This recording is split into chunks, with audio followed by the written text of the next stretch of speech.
El Centinela, Arthur Clarke. La próxima vez que vean ustedes la luna llena brillar alta en el sur, examinen atentamente el borde derecho y dejen resbalar la mirada a lo largo de la curva del disco.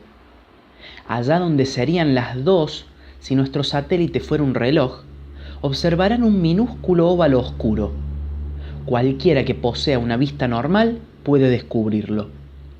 En una gran llanura rodeada de montañas, una de las más hermosas de la luna, conocida con el nombre de Mare Crisium, el mar de la crisis, casi 500 kilómetros de diámetro, rodeada por un anillo de magníficas montañas, no había sido explorada nunca hasta que nosotros penetramos en ella a finales del verano de 1996.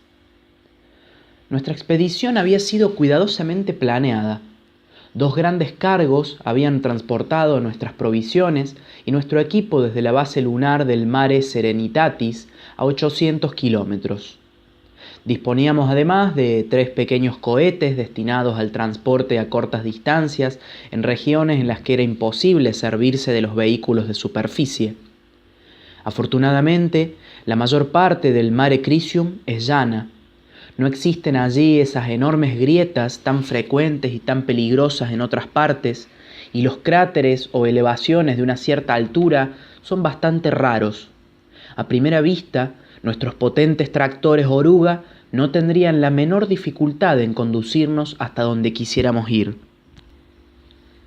Yo era el geólogo, o selenólogo, si quieren ser ustedes pedantes, jefe del grupo destinado a la exploración de la zona sur del mare.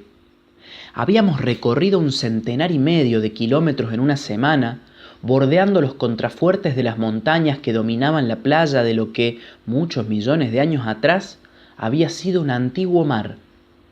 Cuando la vida se había iniciado en la tierra, aquel mar estaba ya moribundo. El agua retiraba de los flancos de aquellas maravillosas escolleras para fluir hacia el vacío corazón de la luna. Sobre el suelo que estábamos recorriendo, el océano, que no conocía mareas, había alcanzado en su tiempo una profundidad de 800 metros, y ahora la única huella de humedad que podía hallarse era la escarcha que descubrimos a veces en las profundidades de las cavernas, donde jamás penetra la luz del sol. Habíamos comenzado nuestro viaje al despuntar el alba lunar, y nos quedaba aún casi una semana de tiempo terrestre antes de que la noche cayera de nuevo. Descendíamos de nuestros vehículos 5 o 6 veces al día, vestidos con nuestros trajes espaciales, y nos dedicábamos a la búsqueda de minerales interesantes o plantábamos señales indicadoras para guiar a futuros viajeros. Era una rutina monótona y carente de excitación. Podíamos vivir confortablemente al menos durante 1 mes en el interior de nuestros tractores presurizados, y si nos ocurría algún percance, siempre nos quedaba la radio para pedir ayuda, tras lo cual no teníamos otra cosa que hacer más que aguardar la llegada de la nave que acudiría a rescatarnos. Acabo de decir que la exploración lunar es una rutina carente de excitación, y no es cierto. Uno nunca se cansa de contemplar aquellas increíbles montañas tan distintas de las suaves colinas de la tierra. Al doblar un cabo o un promontorio, uno nunca sabía qué nuevos esplendores nos iban a ser revelados. Toda la parte meridional del Mare Crisium es un vasto delta donde, hace mucho tiempo, algunos desembarcaban en el océano, quizás alimentados por las torrenciales lluvias que habían erosionado las montañas durante el corto período de la era volcánica, cuando la luna era aún joven. Cada uno de aquellos antiguos valles era una tentación, un desafío a trepar hasta las desconocidas mesetas que había más allá. Pero teníamos aún 1,5 centenares de kilómetros que cubrir, y todo lo que podíamos hacer era contemplar con envidia aquellas cimas que otros escalarían. A bordo del tractor vivíamos según el tiempo terrestre, y a las 22 horas exactamente enviábamos el último mensaje por radio a la base y terminábamos nuestro trabajo. Afuera, las rocas seguían ardiendo bajo un sol casi vertical. Para nosotros era de noche hasta que nos despertábamos de nuevo tras 8 horas de sueño. Entonces uno de nosotros preparaba el desayuno, se oía un gran zumbido de afeitadoras eléctricas y alguien conectaba la radio que nos unía a la tierra. Realmente, cuando el olor de las salchichas cociéndose comenzaba a llenar la cabina, a uno le resultaba difícil creer que no habíamos regresado a nuestro planeta. Todo era tan normal, tan familiar, excepto la disminución de nuestro peso y la lentitud con que caían todos los objetos. Era mi turno de preparar el desayuno en el ángulo de la cabina principal que servía como cocina. Pese a los años transcurridos, recuerdo con extrema claridad aquel momento, porque la radio acababa de transmitir una de mis canciones preferidas, la vieja tonada gala David de las Rocas Blancas. Nuestro conductor estaba allá afuera, embutido en su traje espacial, inspeccionando los vehículos oruga. Mi asistente, Louis Garnett, en la cabina de control, escribía algo relativo al trabajo del día anterior en el diario de a bordo. Como cualquier ama de casa terrestre mientras esperaba a que las salchichas se cocieran en la sartén, dejé que mi mirada vagase sobre las montañosas paredes que cercaban el horizonte por la parte sur, prolongándose hasta perderse de vista por el este y por el oeste. Parecían no estar a más de 3 kilómetros del tractor, pero sabía que la más próxima estaba a 30 kilómetros. En la luna, por supuesto, las imágenes no pierden nitidez con la distancia. No hay ninguna atmósfera que atenúe, difumine o incluso transfigure los objetos lejanos como ocurre en la Tierra. Aquellas montañas se elevaban hasta 3000 metros, surgiendo abruptas de la llanura como si alguna erupción subterránea las hubiera hecho emerger a través de la corteza en fusión. No se podía ver la base ni siquiera de la más próxima debido a la acusada curvatura de la superficie, ya que la luna es un mundo muy pequeño y el horizonte no estaba a más de 3 kilómetros del lugar donde yo me hallaba. Levanté los ojos hacia los picos que ningún hombre había escalado nunca, aquellos picos que, antes del nacimiento de la vida sobre la tierra, habían contemplado cómo se retiraba el océano, llevándose hacia su tumba la esperanza y las promesas de un mundo. El sol golpeaba los farallones con un resplandor que cegaba los ojos, mientras que, un poco más arriba, las estrellas brillaban fijas en un cielo más negro que la más oscura medianoche de invierno en la tierra. Iba a girarme, cuando mi mirada fue atraída por un destello metálico casi en la cima de uno de los grandes promontorios que avanzaba hacia el mar, 50 kilómetros al oeste. Era un punto de luz pequeñísimo, carente de dimensiones, como si una estrella hubiera sido arrancada del cielo por alguno de aquellos crueles picos, e imaginé que una roca excepcionalmente lisa captaba la luz del sol y me la reflejaba directamente a los ojos. Era algo que sucedía a menudo. Cuando la luna entra en el segundo cuarto, los observadores de la Tierra pueden ver a veces las grandes cadenas montañosas del Oceanus Procellarum, el océano de las tormentas, arder con una iridiscencia blanco-azulada debida al reflejo del sol en sus laderas. Pero sentía la curiosidad de saber qué tipo de roca podía brillar allá arriba con tanta intensidad, de modo que subí a la torreta de observación y orienté nuestro telescopio hacia el oeste. Lo que vi fue suficiente para despertar mi interés. Los picos montañosos, claros y nítidos en mi campo de visión, parecían no estar a más de 800 metros de distancia, pero el objeto que reflejaba la luz del sol era aún demasiado pequeño para poder ser identificado. Sin embargo, aunque no pudiera distinguirlo claramente, sí podía darme cuenta de que estaba provisto de una cierta simetría y la base sobre la que se hallaba parecía extrañamente plana.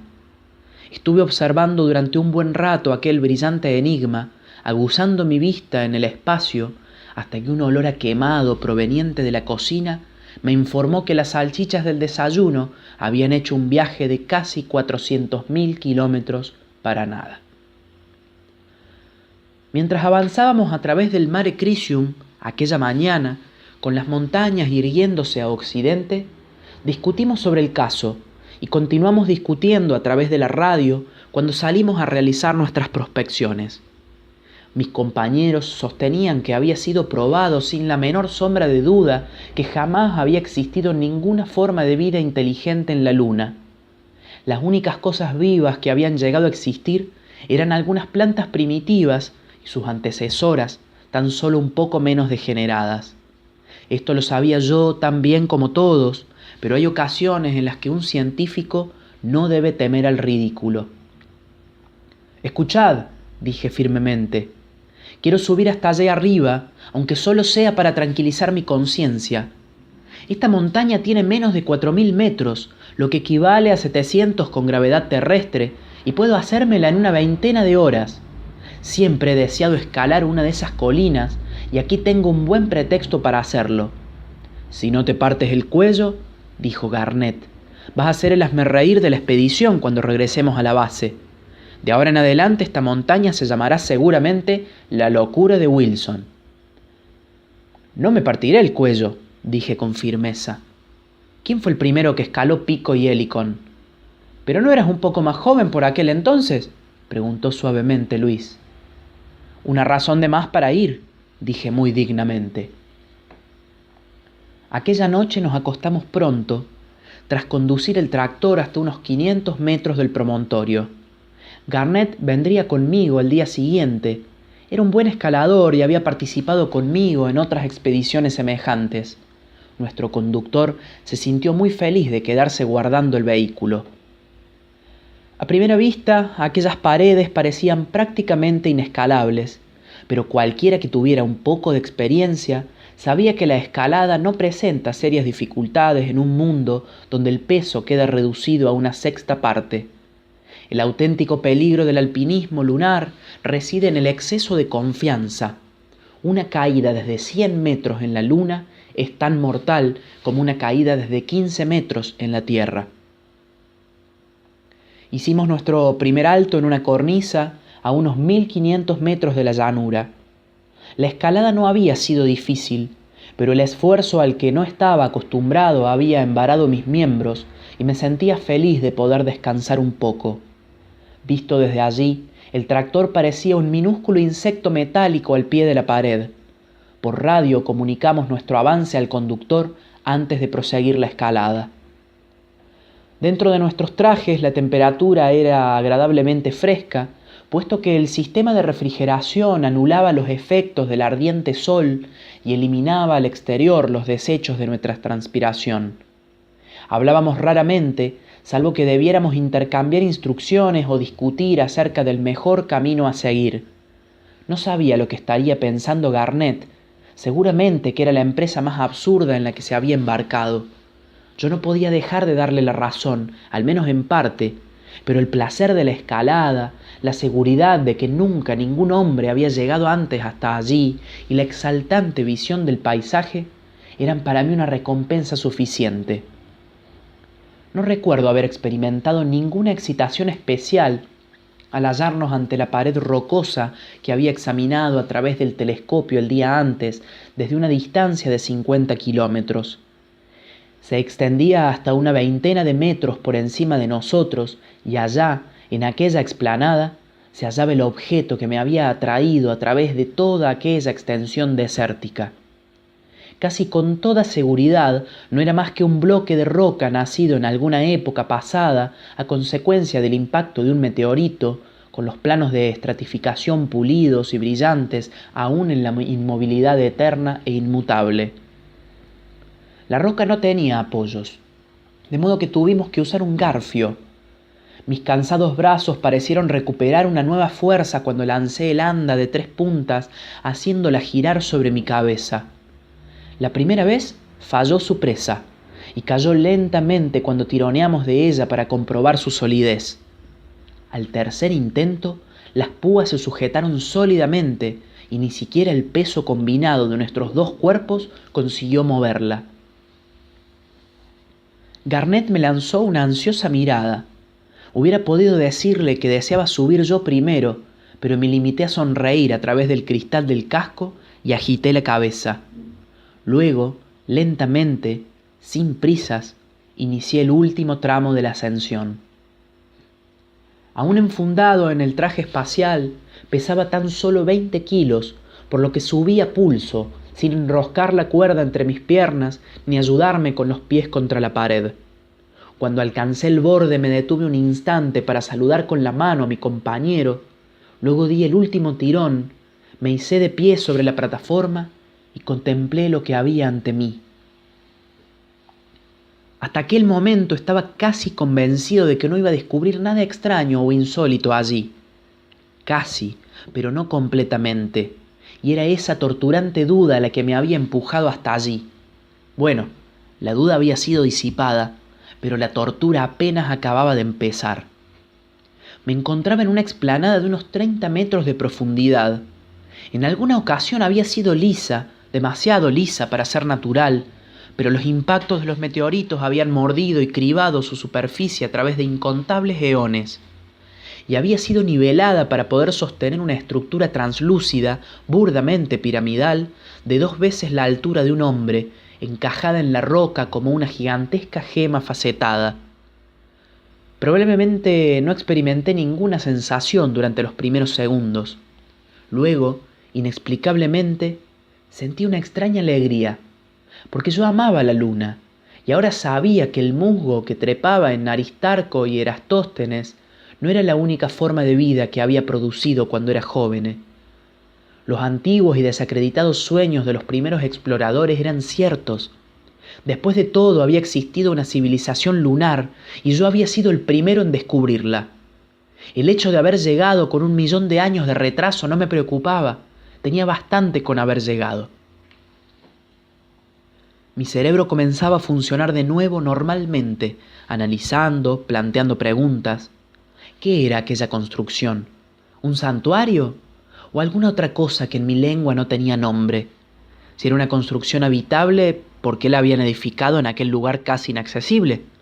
Me pregunté si se trataría de un templo, e imaginé ver a los adeptos de alguna extraña región invocando a sus divinidades para que les salvaran la vida mientras la luna declinaba con la muerte de sus océanos.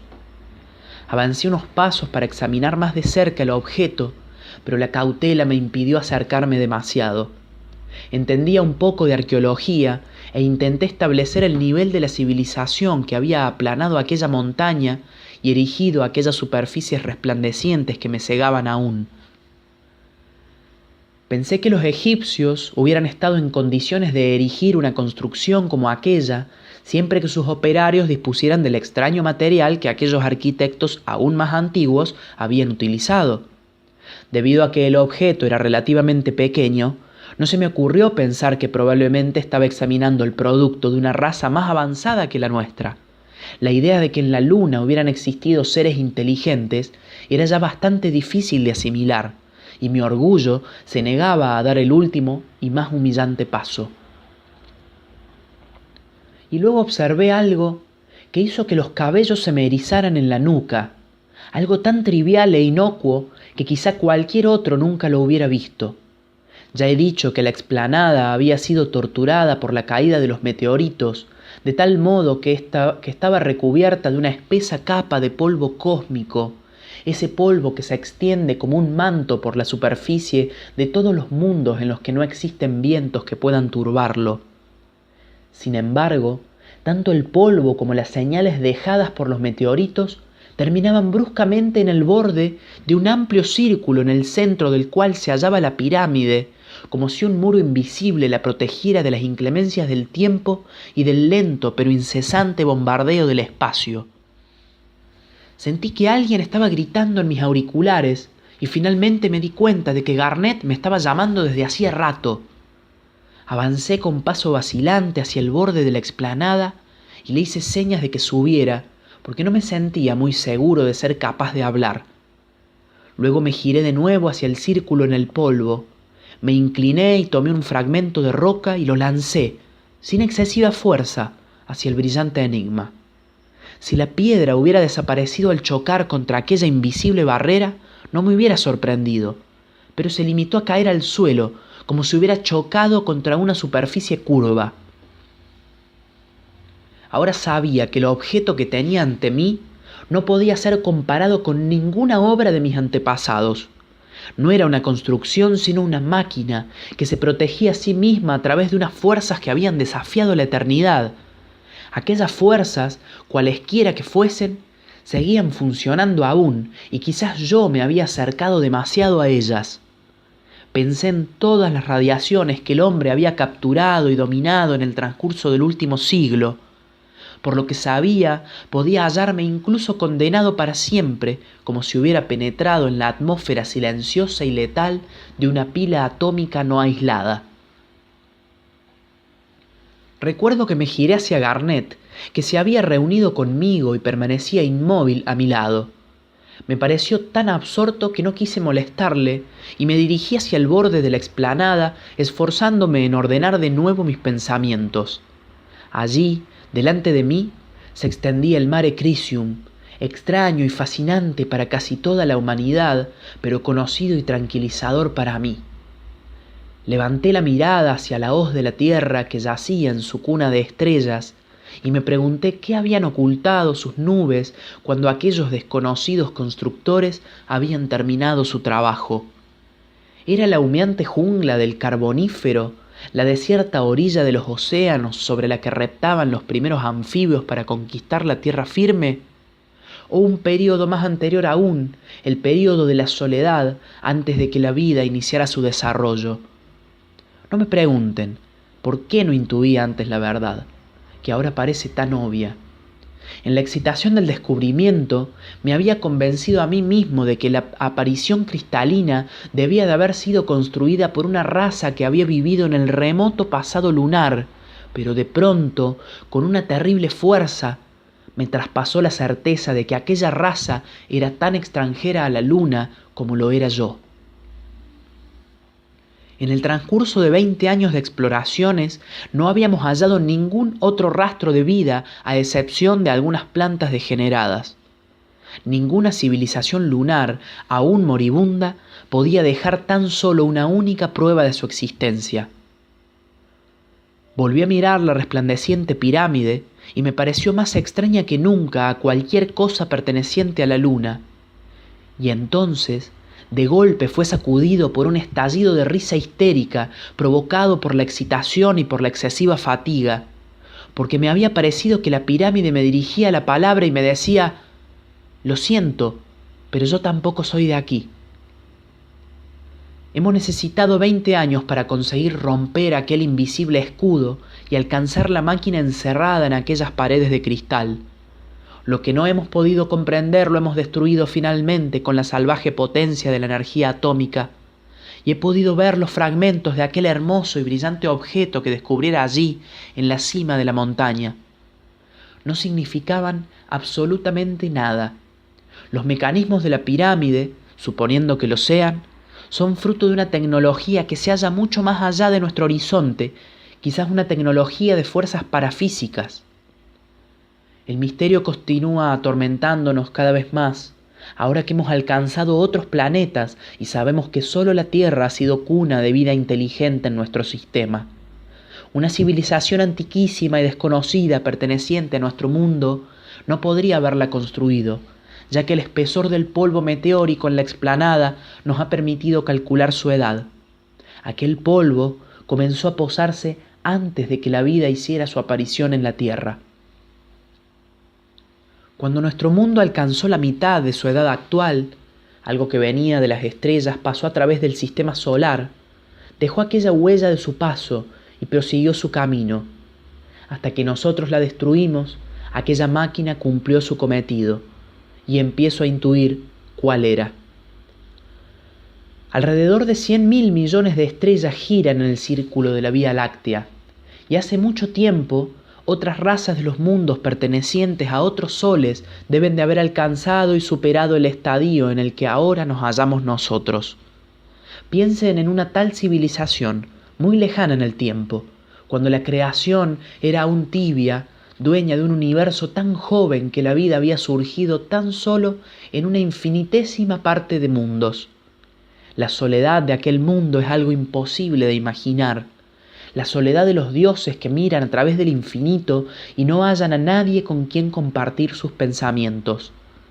Deben de haber explorado las galaxias como nosotros exploramos los mundos. Por todos lados había mundos, pero estaban vacíos, o a lo sumo poblados de cosas que se arrastraban y eran incapaces de pensar. Así debía de ser nuestra Tierra, con el humo de los volcanes ofuscando aún el cielo, cuando la primera nave de los pueblos del alba surgió de los abismos más allá de Plutón. Rebasó los planetas exteriores apresados por el hielo, sabiendo que la vida no podía formar parte de sus destinos. Alcanzó y se detuvo en los planetas interiores que se calentaban al fuego del sol, esperando a que comenzara su historia. Aquellos exploradores deben de haber observado la Tierra sobrevolando la estrecha franja entre los hielos y el fuego, llegando a la conclusión de que aquel debía de ser el hijo predilecto del Sol. Allí, en un remoto futuro, surgiría la inteligencia, pero ante ellos quedaban aún innumerables estrellas y nunca regresarían por aquel mismo camino. Así pues, dejaron un centinela, uno de los millones que deben de existir esparcidos por todo el universo, vigilando los mundos en los cuales vibra la promesa de la vida. Era un faro que, a través de todas las edades, señalaba pacientemente que aún nadie lo había descubierto. Quizás ahora comprendan por qué la pirámide de cristal fue instalada en la luna y no en la Tierra. A sus creadores no les importaban las razas que luchaban aún por salir del salvajismo. Nuestra civilización les podía interesar tan solo si dábamos prueba de nuestra capacidad de supervivencia, lanzándonos al espacio y escapando así de la Tierra, nuestra cuna. Este es el desafío que antes o después se plantea a todas las razas inteligentes. Es un desafío doble porque depende de la conquista de la energía atómica y de la decisiva elección entre la vida y la muerte. Una vez superado este punto crítico, era tan solo cuestión de tiempo que descubriéramos la pirámide y la forzásemos para ver lo que había dentro. Ahora ya no emite ninguna señal y aquellos encargados de su escucha deben de haber vuelto su atención hacia la Tierra. Quizás acudan a ayudar a nuestra civilización, aún en su infancia, pero deben de ser viejos, muy viejos, y a menudo los viejos son morbosamente celosos de los jóvenes. Ahora ya no puedo mirar la Vía Láctea sin preguntarme de cuál de esas nebulosas estelares están acudiendo los emisarios. Si me permiten hacer una comparación bastante vulgar, hemos tirado del aparato de alarma y ahora no podemos hacer otra cosa más que esperar. No creo que tengamos que esperar mucho.